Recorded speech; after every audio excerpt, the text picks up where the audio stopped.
Hi, this is Mr. Drury, and this is part one of the Cold War lecture, the origins and history of the Cold War up to the Korean conflicts. Right, the Cold War was a political, strategic, and ideological struggle between the U.S. and USSR that began even as World War II was ending and lasted until 1991 with the fall of Soviet Russia. It pitted the two contrasting social and economical ideals and dominates world affairs for the next 50 years and brings us to the brink of destruction on more than one occasion. It was a clash of ideologies, of course, with democracy and capitalism represented by the United States and communism and its command economy represented by the Soviet Russian.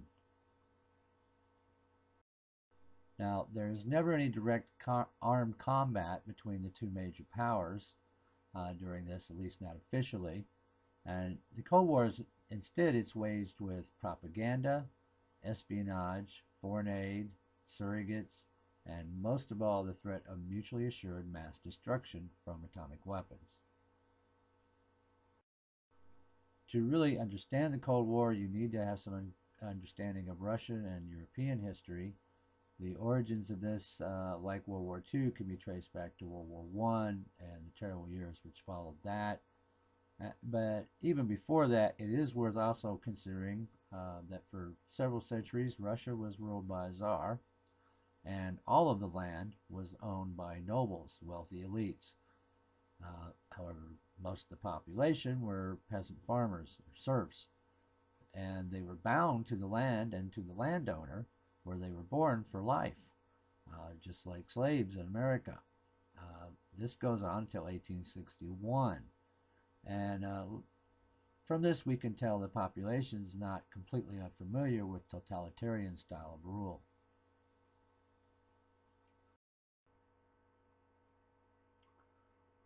By 1917, though, the Russians are very tired of war and they're very tired of their czar.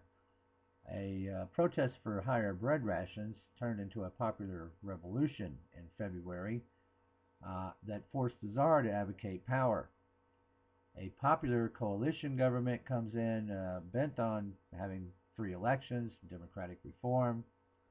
That doesn't last, though. By October the same year, the Bolsheviks, led by Vladimir Lenin, seize power, and the world's first communist state is born. Civil war goes on in the country for the next 3 years. The Bolshevik Red Army fights a different confederations of white forces, anti-Bolsheviks, for control of the nation. At the beginning of this, though, World War I still happening. The Germans are advancing quickly in the West, and the new communist government is forced immediately to cede vast tracts of Western territory to the Germans in exchange for a peace treaty to stop World War I. Now, as that's going on, the Allies move into Russia right away to secure ports and military goods that have been shipped to their former ally. Once Germany is actually defeated, Allied troops from a number of nations intervened in the Russian Civil War on the side of the white forces. Winston Churchill back then was the British Secretary of War and declared that Bolshevism needed to be strangled in its cradle. But the West, going into Russia at that time, their main focus was on defeating Germany in World War I and reopening the Eastern Front. But as you can see, this would provide a lot of plausible basis for later Russian fears of Western intervention. Now, in November 1920, the communists firm up their rule, and Lenin is firmly ruling the country by then.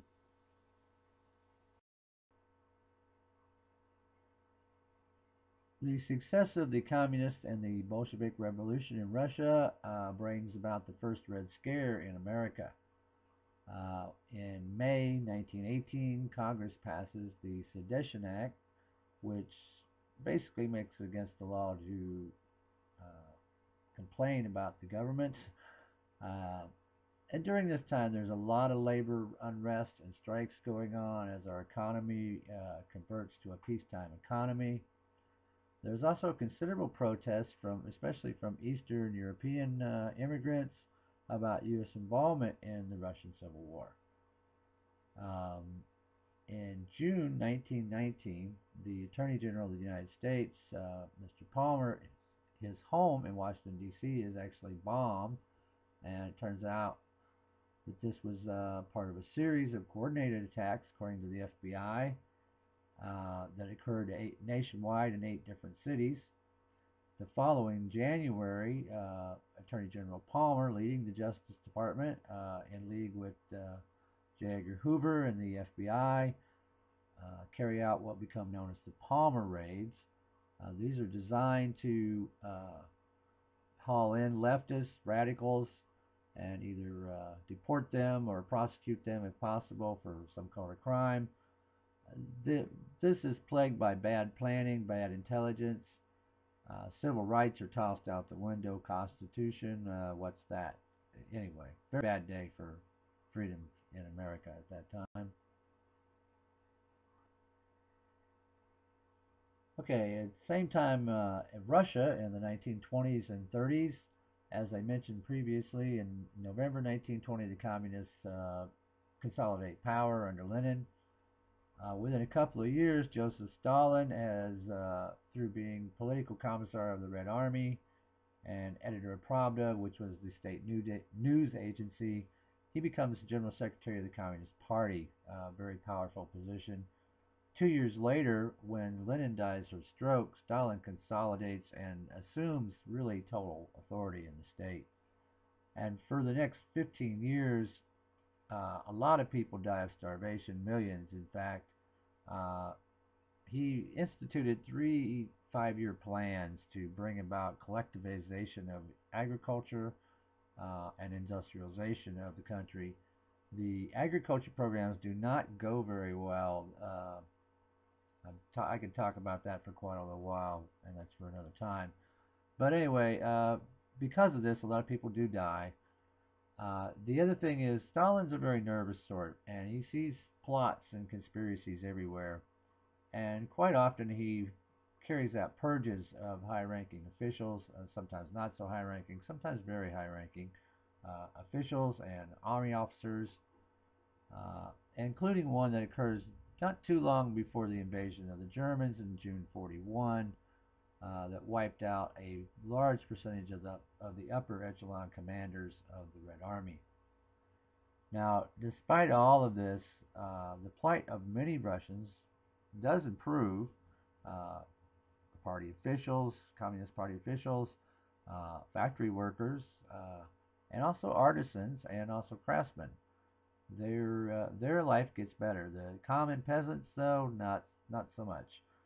But at the same time, for folks in the West, under the capitalist countries, the economies do kilter and fall, and the world creeps ever closer, of course, to World War II.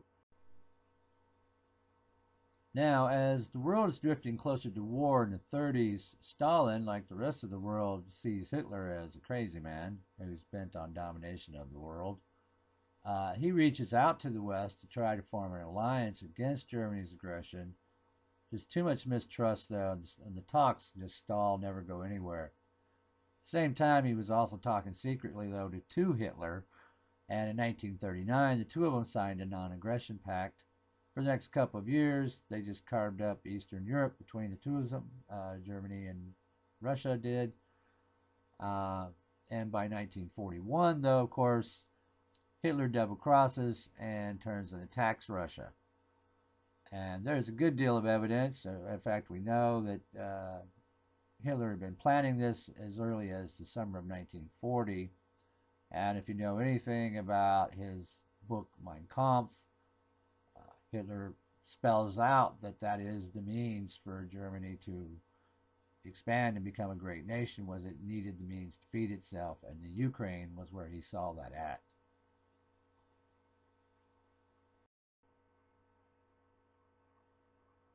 Now, really, it's just the terrible winters of Russia that and very stiff resistance by the Red Army that barely stopped the blitzkrieg at the gates of Moscow and Stalingrad.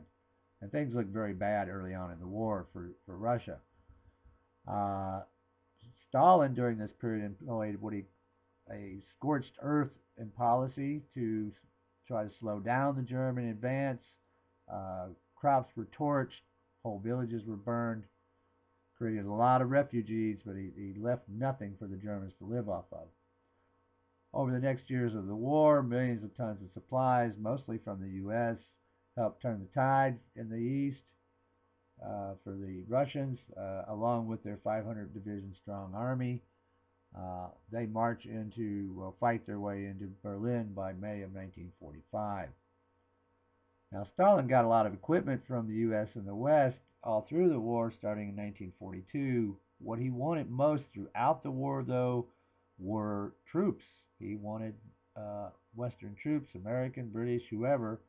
So he wanted some help, and he did not get it. This really infuriated him.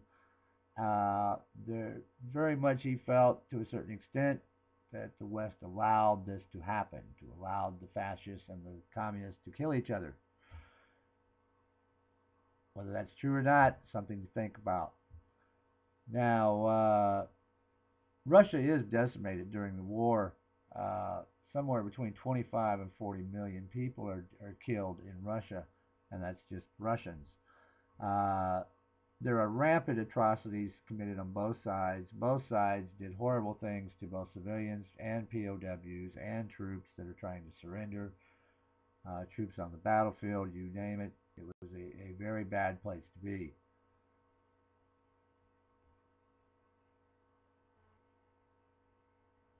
Okay, backing up just a bit, just before the end of the war, in February 1945, the big three, that's Churchill, FDR, and Stalin, as you see there in the picture, they met in a place called Yalta, that's in Russia, on the Crimean, and at the Yalta conference, four major things were decided. The first one was the establishment of the United Nations. Next was the division of Germany into four occupation zones after the war. Also, they would divide Berlin into four zones. There were supposed to be free elections to be held in all Eastern European countries after the war. And Russia promised to enter the war against Japan once Germany was defeated.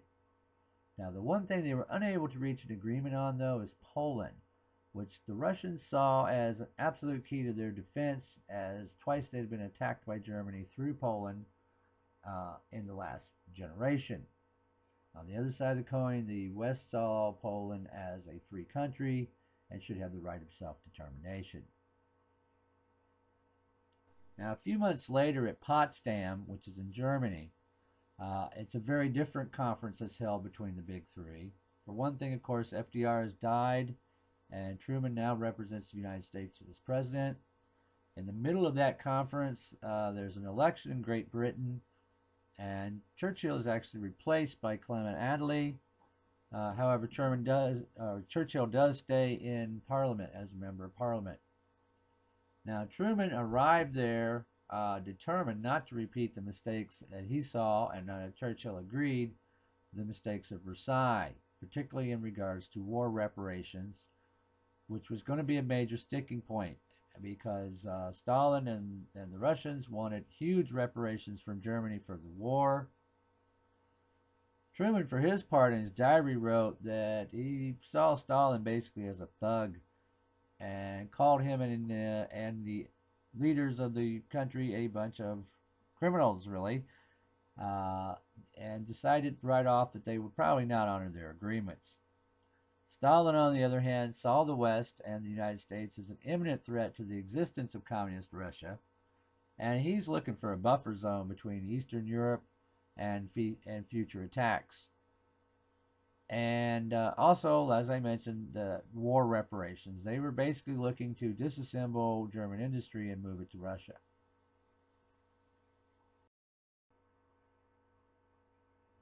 Now, one of the reasons that Truman arrives in Potsdam so optimistic is that he has what he thinks is a tremendous stick to hold over Stalin, a big secret called the Manhattan Project and the atomic bomb. What he doesn't know, unfortunately, however, is that Stalin's known about this for a couple of years from his spies. He is a bit surprised how far along we are. He immediately orders Russia to speed up their research when he returns. Western secrecy over atomic research during the war breeds a lot of mistrust by Russia during this time. Now, during the course of the Potsdam Conference, the first atomic bomb is dropped on Hiroshima. That's on August 6th. 2 days later, Russia declares war on Japan. The next day, on August 9th, the Nagasaki is destroyed. Couple little facts that most people don't know. The plane there, you see on the bottom left there, the box car is the plane that dropped the Fat Man bomb, that's seen right beside it, that actually ends the war. Nagasaki was not the original target. However, the primary target was clouded over that day, so Nagasaki had the unfortunate luck to be the alternate. 5 days later, after this happens, Japan surrenders unconditionally and the war is over. The reality of nuclear weapons forever changes the face of warfare, and it changes international relations, particularly between the U.S. and the USSR.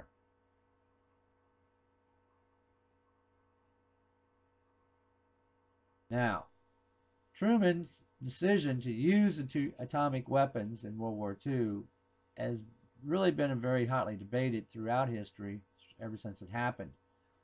Most people have officially accepted the reasoning. However, there's been a lot of criticism. As you will see in the critical thinking section, this is something we're going to look at a little bit further. Basically, though, 4 years of really hellish fighting in the Pacific had convinced our planners that taking the home islands of Japan was going to be very vicious and very costly. Estimates of U.S. casualties somewhere between 250,000 to 1 million. This was a major factor. Also, there were revelations coming out right about this time about the atrocities Japan had committed against American troops in the Philippines. Really steals opinion, and propaganda is very effectively used throughout the war to make Japan and Germany seem like they were just pure evil incarnated.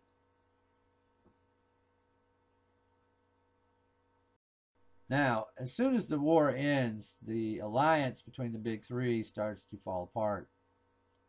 Their common enemies are gone, and simmering mistrust comes right up to the top.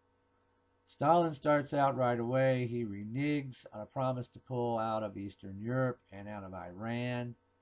To back up just a little bit there and explain Iran, back in 1941, when the Germans are wiping the floor with the Russians, Great Britain leads an allied invasion into Iran to protect the oil fields from German aggression.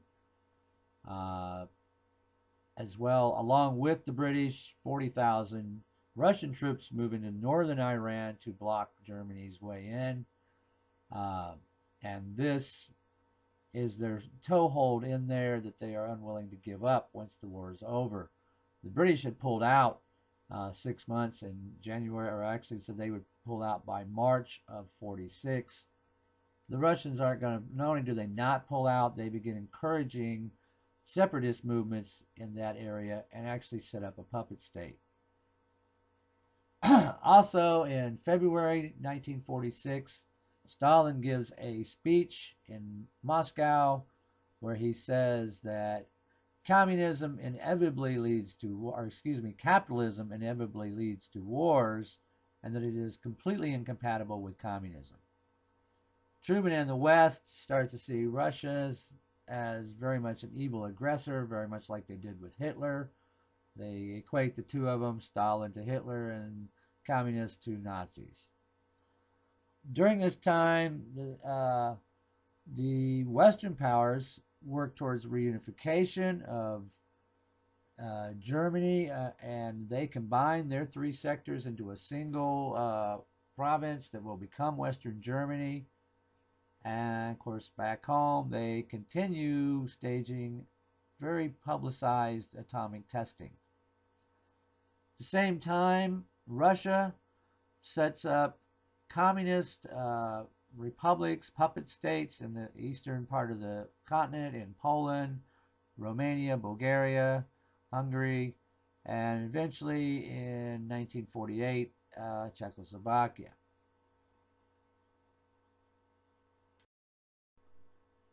The Truman administration turned to the top government expert on Russia at the time to find out more about Russian mindset and strategy, and that man was George Kennan, seen here on the top right.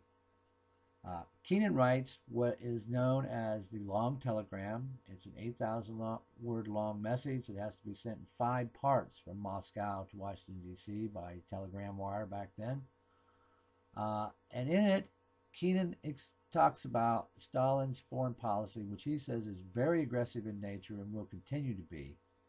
And he lays out what will be the cornerstone of U.S. foreign policy for the next several years, the policy of containment. Basically, what he's saying is the USSR and Stalin are bullies.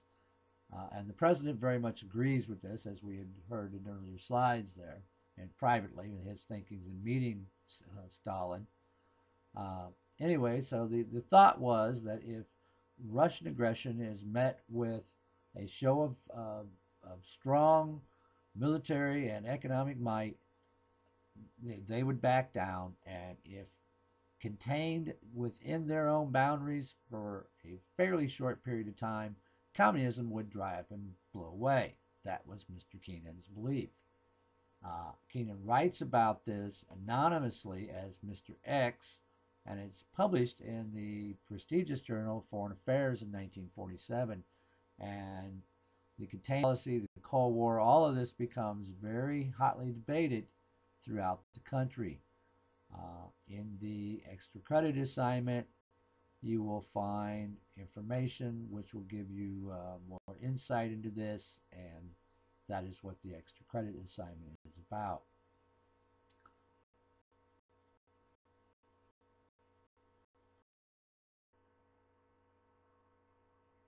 Now, also in 1946, in March, as Winston Churchill, then a member of the British Parliament, is traveling across the United States en route to San Francisco, where the first meetings of the UN were held. Churchill gives his, it's called the Sinews of Peace speech at Westminster College up in Fulton. Most people know it better, though, as the Iron Curtain speech, where he famously declares that an Iron Curtain now reached from the Adriatic to the Baltic.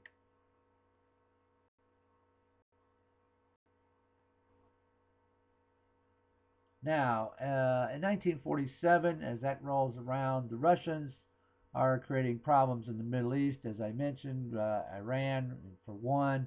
Also in Turkey, though, where they are trying to pressure the Turks into conceding land around the straits between the Black Sea and the Aegean Sea.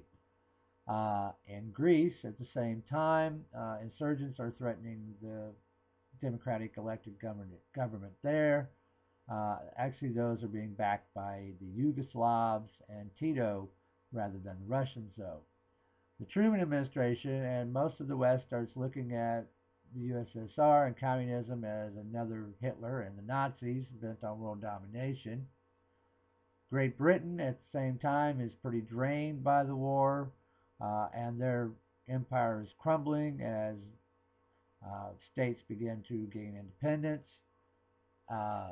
Excuse me. And they announced they're going to have to pull out of Turkey and Greece at this time. The president, arguing that the United States must find a way to assist free people to work out their own destinies in their own way, declares the Truman Doctrine. And he goes before Congress and asks for a $400 million aid package for 2 countries, for Turkey and Greece. And he says also in part that the key to preventing the overthrow of free governments was to attack the conditions of misery and want. And this is what nurtures totalitarianism. When things are really, really terrible, a socialist government doesn't sound so bad. The assistance of these 2 countries helps them meet the communist threat and becomes a beacon of American resolve to stand up to the Russians. This is quickly expanded, and President Truman uses his very popular Secretary of State, and he's the former Army Chief of Staff, George Marshall, to become the pitchman for what is known as the Marshall Plan. And this pours $13 billion of aid initially into Eastern Europe, into the Western Europe, into the Western democracies, to help rebuild these countries from the war and help get their economies kick-started. Now, eventually, I think it's about $7 billion goes to the Asian countries and to India. Another big chunk goes to Africa and the Middle East, as well as the South America. There's some money that goes down there as well. All of this is put out and sent out by the United States as a means of fighting the spread of communism, as the world is trying to recover from A, the Great Depression, and B, the World War, which has just occurred over the last 15 years. It's a massive plan, and it really works and helps the West get itself back on its feet. It should be noted that this offer was also offered to the Eastern European countries and to Russia, all of which refused the aid from the West. 1948, the Russians respond in kind, if you want to call it that, with the Berlin blockade. What they did was, as you can see from the map here at the bottom, Berlin is very deep inside the Russian-controlled sector of occupied Germany. And what they did was cut off all the land routes in and out, the railroads, the highways. They stopped all traffic. So what the West did, President Truman orders what becomes the Berlin airlift for almost a year. And during this time, about 250,000 flights are flown from through 3 air corridors into Berlin, carrying everything the city needs to live and occupy the location. They bring in fresh milk. They bring in coal to fire the generators for electricity, bring in food, medicine, clothes, you name it. Everything goes in by air. Finally, in May the following year, the Soviets back down and lift the blockade, and Berlin becomes yet another symbol of American resolve to stand up to the Soviet threat. Now, as the Berlin airlift is happening, the West, the United States, Canada, and the Western European nations form what becomes NATO, the North American Atlantic Treaty Organization. This is formed in 1949, the spring of 1949, and a few years later, 1955, the Warsaw Pact is formed by the Soviet Union as a direct counterbalance to NATO. And that's really what you have. That's kind of the basis of the origins of the Cold War. We're going to go ahead and go through a little bit of the Korean War. Some of that will also be covered in the next unit. Now, 1949, lots going on in the world. In late September, Mao Zedong and the Red Chinese take control of mainland China. Or excuse me, let me back up even further. September 1949, the Russians tested the first A-bomb and effectively sets the arms race into motion. And it also adds to the growing witch hunt of communism, anti-communism, of McCarthyism in America. And then a month later, October, actually just a few days later, really, October 1st, Mao Zedong, as I mentioned, him and the Red Chinese announced the formation of the People's Republic of China. Truman administration takes a lot of heat from both of these events, and particularly Secretary Marshall, who prior to becoming Secretary of State had been a special envoy of the president and traveled to Russia or to China, and he takes a lot of heat as actually losing China to the Reds, and it draws a very heated response from the president at the time. In 1950, the pot, though, really boils over. First of all, the president in January authorizes huge spending on the hydrogen bomb, the H bomb, a weapon that's hundreds of times more powerful than the atomic bombs used in World War II. And this comes in direct response to a revelation from U.S. and British intelligence that they had actually learned right after the Russians exploded their bomb. One of our top scientists was actually a spy. And this sends shockwaves through the West. Gets fired up even worse in February, actually on the anniversary of Stalin's famous speech in Moscow. McCarthy really shoots to the headlines. He announces that he has a list of Soviet spies that are in high-ranking government positions. And of course, the real shocker comes in June that year. North Korea, armed with Russian weapons, pour over the border and invade Korea. Now, initially, things look really bad for the South Koreans and the token force of Americans who were there in the country, as they're pushed way down here. As you look over here in the far right of the slide at the map, the little white section there, the Pusan perimeter, that is where they hold up and wait for reinforcement and resupply. 2 days later, the Russians are boycotting the Security Council meeting of the UN, and the Americans are able to get through a resolution for a joint multinational defense plan for South Korea. In July, early July, General Douglas MacArthur, hero of the Philippines in World War II and of rebuilding Japan, takes command and orders an amphibious assault at Incheon. This cuts off the North Korean supply line and really cuts their army off.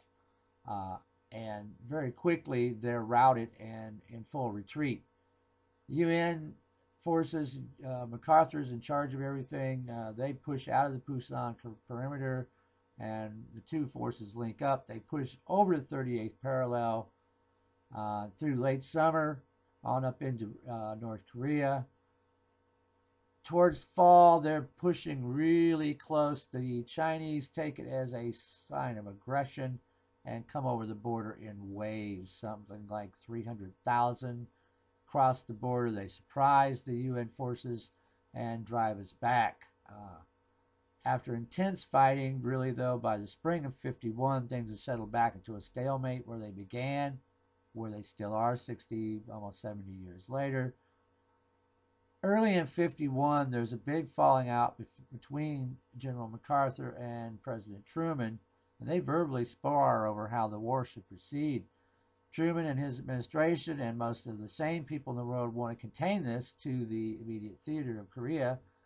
MacArthur, on the other hand, he's looking for big things, and he's urging to expand the war into China, and in fact, publicly says so, and even hints that we should use the atomic bomb on the Chinese. In reply, Truman orders him to fly to meet him at Wake, and Truman and MacArthur meet there. Truman relieves him of his command, April 1951. The war goes on for some 3 more years, or 2 more years, till 1953. 1952, Eisenhower is elected. He makes it be known that he probably would use atomic weapons to end this thing if we have to. And pretty soon a peace treaty is reached. But like I said, we're still right back where the whole thing started at. A review, though, of this section started with the Cold War, U.S., USSR, pitted democracy, capitalism against communism and a command economy. It begins really before the end of World War II, continues all the way through 91 when Soviet Russia falls. And then here's a list of the main topics and individuals you're going to know who they are, what they are, why they're important in this context. And that concludes this lecture. Thank you for listening, and have a good day.